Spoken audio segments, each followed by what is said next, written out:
అందరి డాకు అంటే దొంగ. ఎవడు? కృష్ణుడు, బాలకృష్ణుడు ఇక్కడ. మరి బాలకృష్ణుడు అంటే ఎవరు? అందరు గుండెల్ని హరించేవాడు, దోచేవాడని. నా ఒక్కడిని కాదు, నా ఒక్కడి వల్ల కాదది, అసంభవం. దానికి కొన్ని సినిమాలకి అద్భుతాలు దొరుకుతాయి అంతే. నేను ఎప్పుడు అంటూ ఎన్టీ రామారావు పుట్టడం నుంచి ఆయన సినిమాలు అయితేనేమి, ఇప్పుడు నేను చేసిన ఈ 4వ విజయం,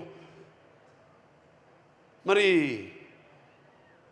ఇంతమంది నాన్నగారు అనేవారు సమాజమే దేవాలయం, ప్రజల దేవుళ్ళు, అందులో నేను ఒక దేవుణ్ణని. అలాగే నా తెలుగు ప్రజలకి నేను ఎందుకు ఎప్పుడు రుణపడి ఉంటానంటే, ఎప్పుడు అంటారు శత్రుశేషం రుణశేషం అని, అగ్నిశేషం ఉంచకూడదని.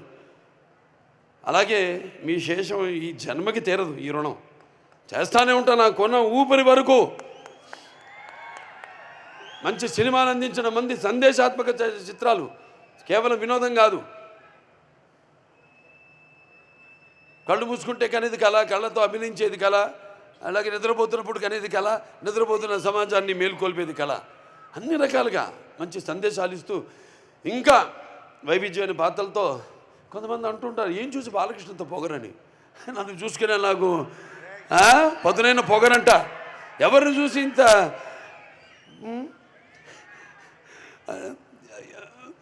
అంటే అన్నీ తెలుసా వీడికి అనుకుంటారు. నన్ను నేను తెలిసే కంటే గొప్ప విద్య లేదని ఒక సవాలుగా నిలబడతా. ఎవరిని చూసుకుని అంత ధైర్యం అంటారు. నాలో ఉన్న మానవత్వ, నాలో ఉన్న వ్యక్తిత్వాన్ని చూసి మరి ఆ ధైర్యం అక్కడి నుంచే. నాలో ఉన్న వ్యక్తిత్వం అంటే ఒక పట్టుదల, కేవలం సినిమాలే కాదు, ఒక జీవితాన్ని కూడా ఏమిటో ఒక అర్థం చేసుకోవాలనే ఇంకొక తపన. అలాగే అభిమానులు ఉన్నారు, వాళ్ళే అసలు నిజమైన నా ప్రచారకర్తలు. నేను ఎప్పుడు పట్టించుకోను సినిమాలు కలెక్షన్స్ గురించి కానీ, రన్ గురించి కానీ, వేట్ల గురించి నేను ఎక్కువ పట్టించుకోను.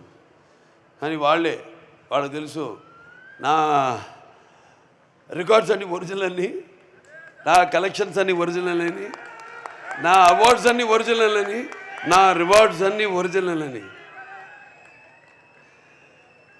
అయినా ఇవాళ ఈ సినిమాలన్నీ కేవలం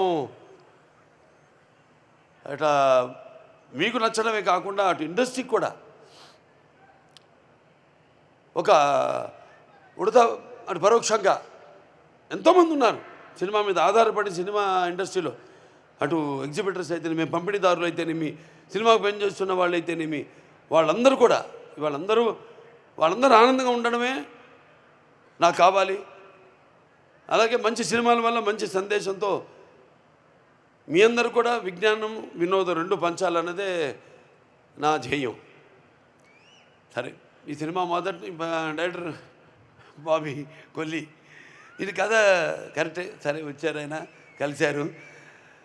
ఒక ఫ్రెష్నెస్ కనిపించింది మొహంలో చూసినప్పుడు. డైరెక్టర్ గారిని చెప్పినప్పుడు, మా నిర్మాత వంశీ గారు చెప్పినప్పుడు వచ్చారు, కలిశారు. వంశీ గారు కూడా ఎంతో అనుభవం ఉంది, ఎన్నో సినిమాలు తీశారు, ఎన్నో బ్యానర్లు ఉన్నాయి ఆయనవి, హారిక సితారాని, ఇట్లా ఎన్నో సినిమాలు తీస్తూ ఎంతోమందిని బ్రతికిస్తున్నాడు ఆయన. ఎంతో మంచి సినిమాలు కూడా తీస్తున్నాడు ఆయన మరి బాబీ గారిని తీసుకొచ్చా అంటే ఏదో ఒక విషయం ఉంది. అంతేకాకుండా ముందుగా ఒక బాలయ్యని ప్రేమించిన పీరుడులాగా నేను అన్నాను. మొత్తం పూర్తిగా చూసేశాడు. అలాగే ఎంతో సున్నితంగా, ఎంత నవ్వుతూ, అసలు టెన్షన్ లేకుండా హ్యాపీగా లొకేషన్లో నాలో ఉన్న ఈ నవరసాలను రాబెట్టుకున్నాడు బాబీ. అలాగే నేను ఎప్పుడు అంటుంటాను, ఈ ముత్యాలు ఏటువాలుగా దొల్లుతుంటే చూడడానికి ఎంత అందంగా ఉంటే అంత అందంగా అందరి దగ్గర నుంచి, నటుల నుంచే కాదు, అటు సాంకేతిక నిపుణుల నుంచి అందరి గురించి కూడా వాళ్ళ పనితనాన్ని రాబెట్టుకోగలిగిన సత్తా ఉన్న దర్శకుడు మా బాబీ. అద్భుతం. ఆయనతో అంటున్నా, మీరు కూడా హీరోగా యాక్ట్ చేయొచ్చు కదా సినిమాలోని. అంటే ఆయన ఎంత హ్యాండ్సమ్గా స్టైలిష్గా ఉంటాడో నన్ను కూడా మొదటి భాగంలో అంత స్టైలిష్గా అంత అందంగా చూపించాడు. అంత అందంగా కనపడడానికి కూడా మళ్ళీ మన కారణాలు ఉన్నాయి. వేషధారణ, ఆహార్యం, మరి వాచకం, ఇవన్నీ ఉంటాయి. నన్నంత అందంగా చూపించిన మేకప్ అండ్ మహేష్ ఉన్నాడు. లేకపోతే మా మా పర్సనల్ ప్రొడక్షన్ మేనేజర్ అశోక్, కుర్రాడి నుంచి కూడా సురేష్, అందరూ కూడా. అంటే నేను పొద్దున్న వెళ్ళిపోతాను, నేను ముహూర్తాలు చూసుకుని వెళ్ళిపోతాను. ఆ టైంకి ఒక పక్క చలి, ఆ చలిలో వద్దరా మీరు అందరూ ఉంటుంది అక్కడ, నేను వెళ్ళిపోతాను. వెళ్ళిపోయి వాడు 10ంటికి షార్ట్ చెప్పారు, నేను రెడీ అవుతానంటే ఉండి టెన్షన్గా వాళ్ళు కూడా బయలుదేరి ముహూర్తాలు పెట్టేవాడిని. బయలుదేరి రండి చచ్చినట్టుకి నేను బయలుదేరిన ముహూర్తాలకి వాళ్ళు బయలుదేరాలి, ఏం చేస్తారు అలా. సరే ప్రతి ఒక్కరు అందరూ కష్టపడ్డారు. ఇక మా తమ్మన్న గారి నుంచి ప్రత్యేకంగా ఏం చెప్పక్కర్లే, ఏం చెప్పాలా నీకు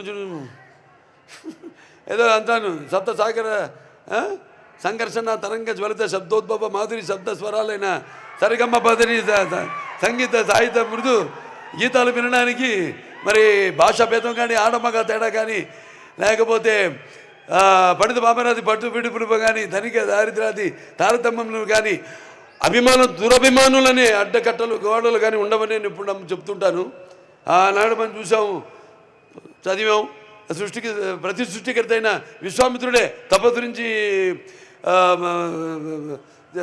నిజ జీవితానికి వచ్చాడని, అలాగే శ్రీకృష్ణుడి వేణుగానానికి ఆవుల మందం గోవుల మందం మేపు మాని మోకరిలైనవి.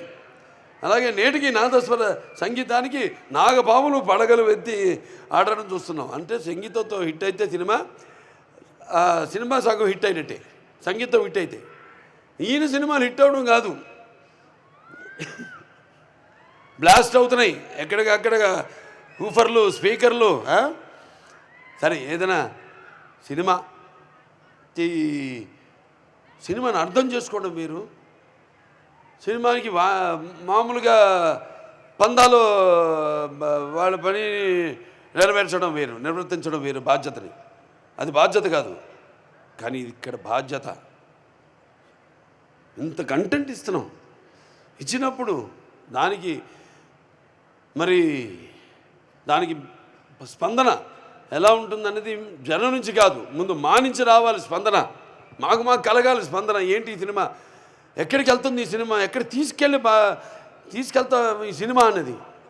అటువంటి అద్భుతమైన పాటలకే కాదు, అటు బ్యాక్గ్రౌండ్ మ్యూజిక్ అసలు బాక్స్ బద్దలైపోయేలా, స్పీకర్లు బద్దలైపోయేలా అద్భుతమైన సంగీతాన్ని, బాణీలను సమకూర్చిన మా తమ్మునికి నా ఆశీస్సులు తెలియజేసుకుంటున్నాను.